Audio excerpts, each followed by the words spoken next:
His Highness the Emir receives the GCC Ministers of Defence participating in the 13th GCC Joint Defence Council meeting. His Highness the Emir receives the Minister of Foreign Affairs of the Republic of Colombia on the occasion of her visit to the country.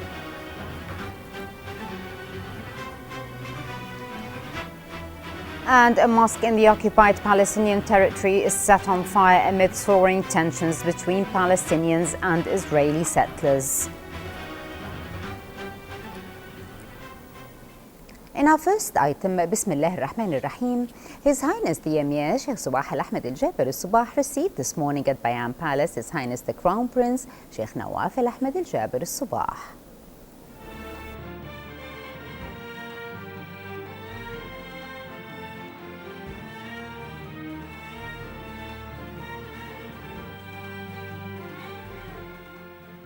His Highness the Emir also received His Highness Sheikh Nasser Al-Muhammad Al-Ahmed Al-Jaber Al-Sabah.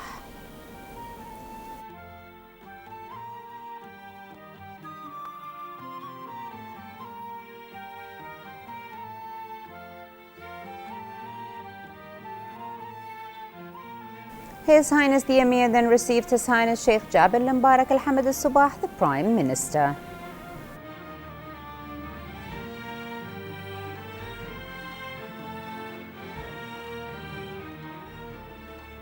His Highness the Emir later received the First Deputy Prime Minister and Foreign Minister Sheikh Sabah Al-Khalid Al-Hamad Al-Sabah. His Highness the Emir Sheikh Sabah Al-Ahmed Al-Jaber Al-Sabah received this morning at Bayan Palace in the presence of His Highness the Crown Prince Sheikh Nawaf Al-Ahmed Al-Jaber Al-Sabah and His Highness Sheikh Jabir Al-Mubarak Al-Hamad Al-Sabah, the Prime Minister, the Deputy Prime Minister and Minister of Defence Sheikh Khalid Al-Jarrah Al-Sabah, accompanied by the Ministers of Defence of the Gulf Cooperation Council and Secretary General of the GCC Dr. Abdel Latif bin Rashid Al-Zayani, who are participating in the 13th GCC Joint Defence Council meeting hosted by Kuwait.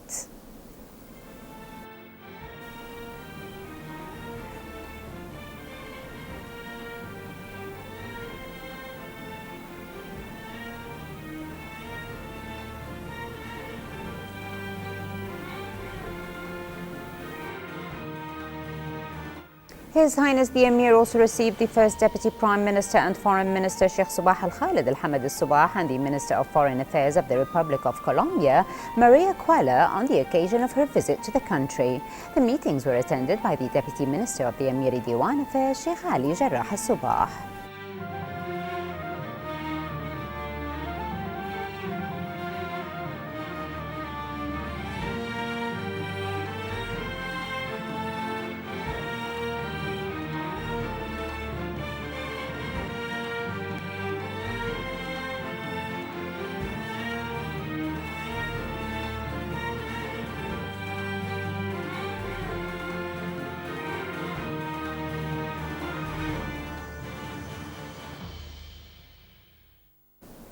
His Highness the Emir Sheikh Sabah Al-Ahmed Al-Jaber Al-Sabah received today noon at Bayan Palace the Ambassador of Kenya to Kuwait, Muhammad Mahat, on the end of his tenure.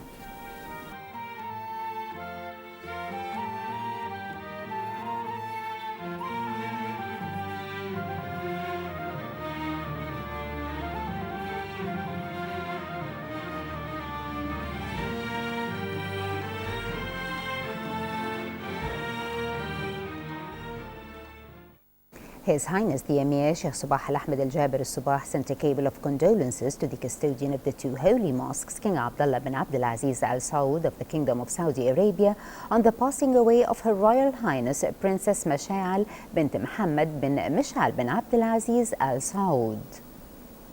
His Highness the Crown Prince Sheikh Nawaf Al-Ahmed Al-Jaber Al-Sabah sent a cable of condolences to the custodian of the two holy mosques, King Abdullah bin Abdulaziz Al Saud of the Kingdom of Saudi Arabia, on the passing away of Her Royal Highness Princess Mashal bint Mohammed bin Mishal bin Abdulaziz Al Saud. His Highness Sheikh Jabir Al-Mubarak Al-Hamad Al-Sabah, the Prime Minister, also sent a similar cable. His Highness the Emir Sheikh Sabah Al-Ahmed Al-Jaber Al-Sabah sent a cable of congratulations to His Highness the Deputy Emir of Qatar, Sheikh Abdullah bin Hamad Al Thani, on the occasion of appointing him as Deputy Emir. His Highness the Crown Prince Sheikh Nawaf Al Ahmed Al Jaber Al Subah sent a cable of congratulations to His Highness the Deputy Emir of Qatar, Sheikh Abdullah bin Hamad Al Thani, on the occasion of appointing him as a Deputy Emir.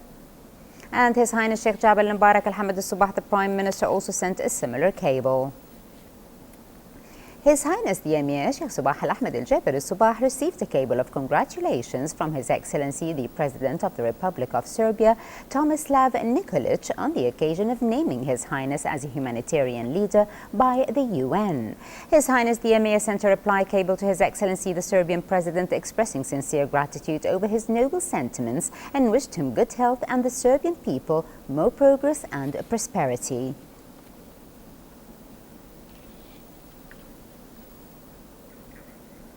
His Highness the Crown Prince Sheikh Nawaf Al Ahmed Al Jaber Al Subah received this morning at Bayan Palace His Highness Sheikh Jabir Al Mubarak Al Hamad Al Subah, the Prime Minister.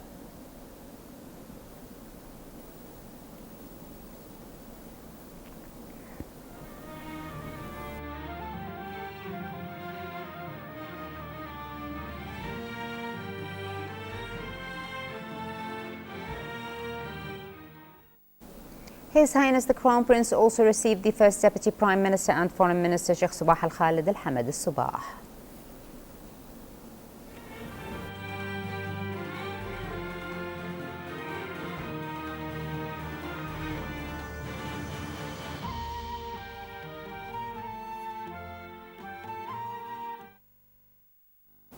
His Highness the Crown Prince later received the Deputy Prime Minister and Minister of Interior Sheikh Mohammed Al Khalid Al Hamad Al Subah.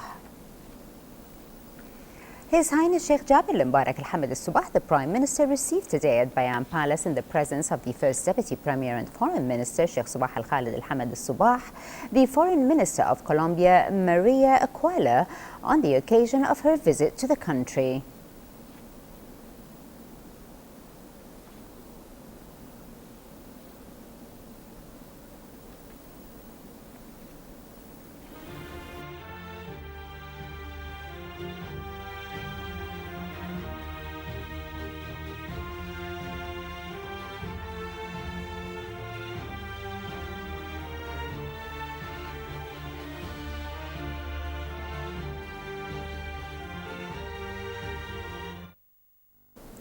His Highness Sheikh Jabir Al Mubarak Al Hamad Al Subah, the Prime Minister, received today at Bayan Palace the Ambassador of Kenya to Kuwait, Muhammad Mahat, on the end of his tenure.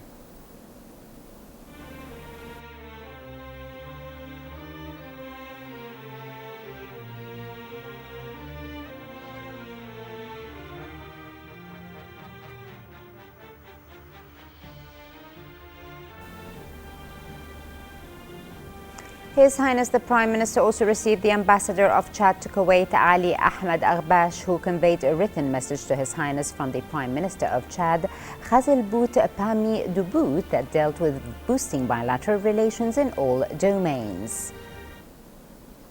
The First Deputy Premier and Foreign Minister Sheikh Subah Al Khalid Al Hamad Al Subah met with the visiting Colombian Foreign Minister Maria Aquila, currently visiting the country. During the meeting, both officials discussed means of promoting bilateral relations in all fields and tackled key regional and international issues. The meeting was attended by the Foreign Undersecretary Khalid Sleiman Al Jarallah and several senior officials of the Foreign Ministry, as well as the delegation accompanying the Colombian Foreign Minister. The First Deputy Premier and Foreign Minister Sheikh Subah Al Khalid Al Hamad Al Subah hosted a luncheon in honor of the visiting Colombian Foreign Minister Maria Aquila and her accompanying delegation on the occasion of her official visit to the country.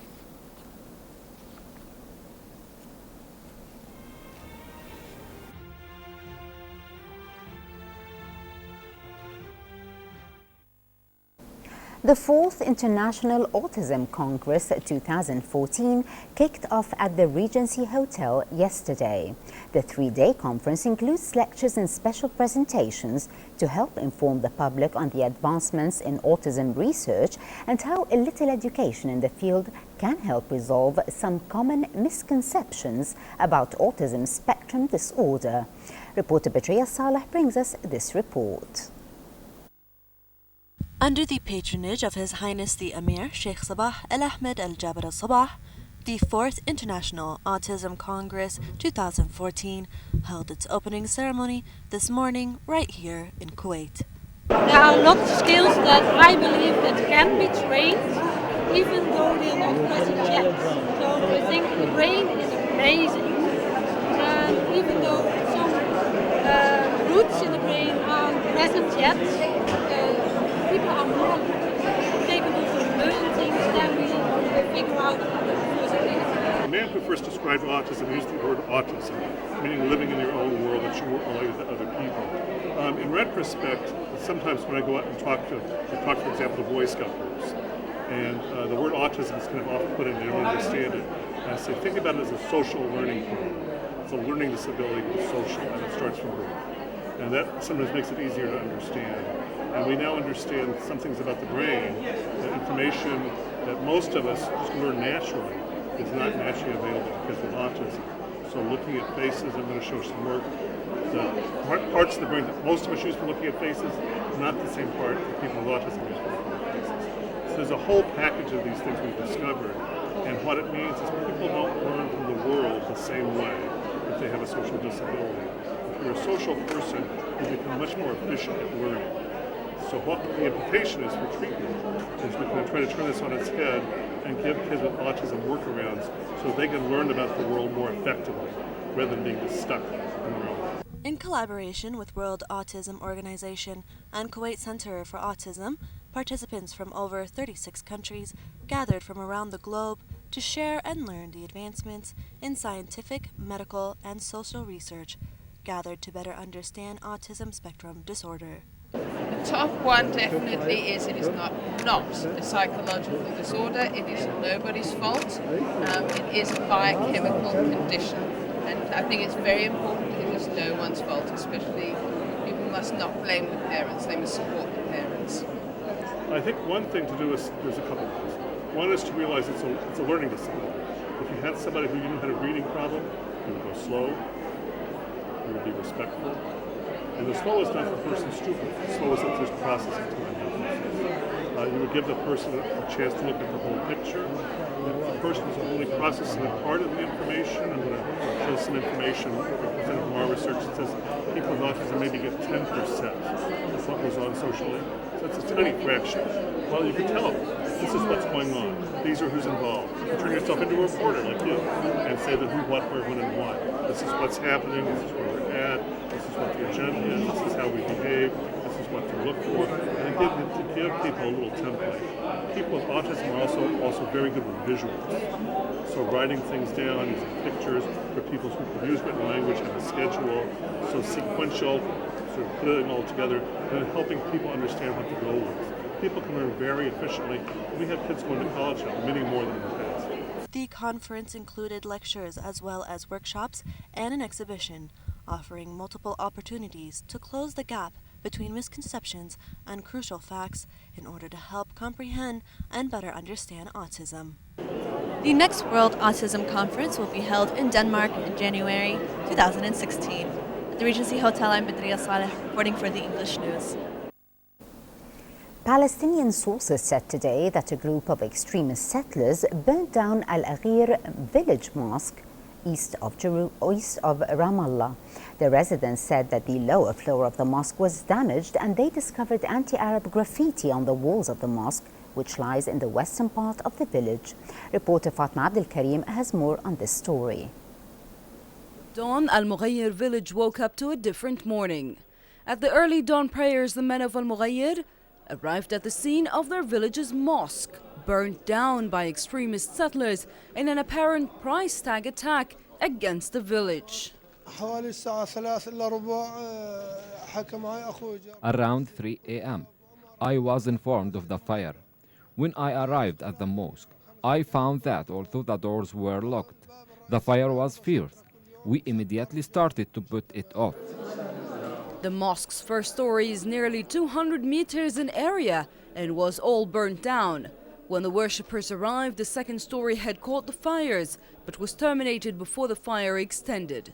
The mosque's properties, including the Holy Quran books, were completely destroyed.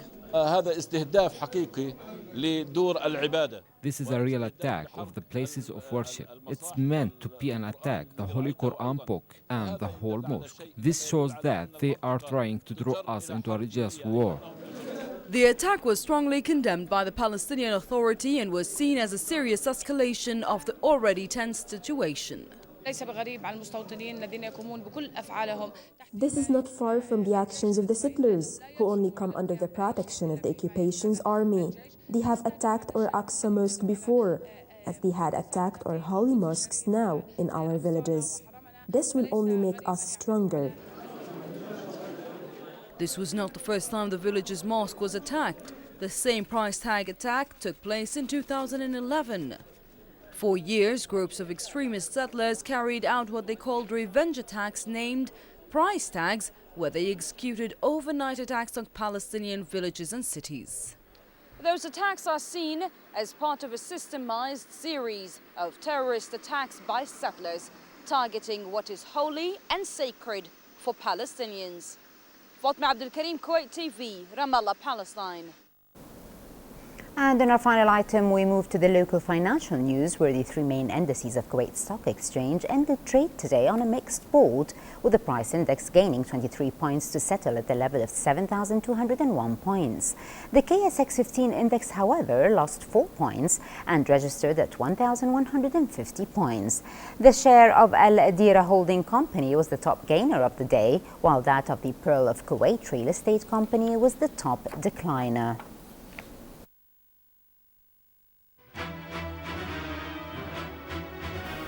For a chance to see our reports again, please visit our YouTube channel at MOI Kuwait News. Well, with that, we conclude our news bulletin. Thank you for joining us. Have a pleasant time. I'm Mahantawa. Before we go, we remind you once again of our main top stories. Have a pleasant time and good night. His Highness the Emir receives the GCC Ministers of Defense participating in the 13th GCC Joint Defense Council meeting. His Highness the Emir receives the Minister of Foreign Affairs of the Republic of Colombia on the occasion of her visit to the country.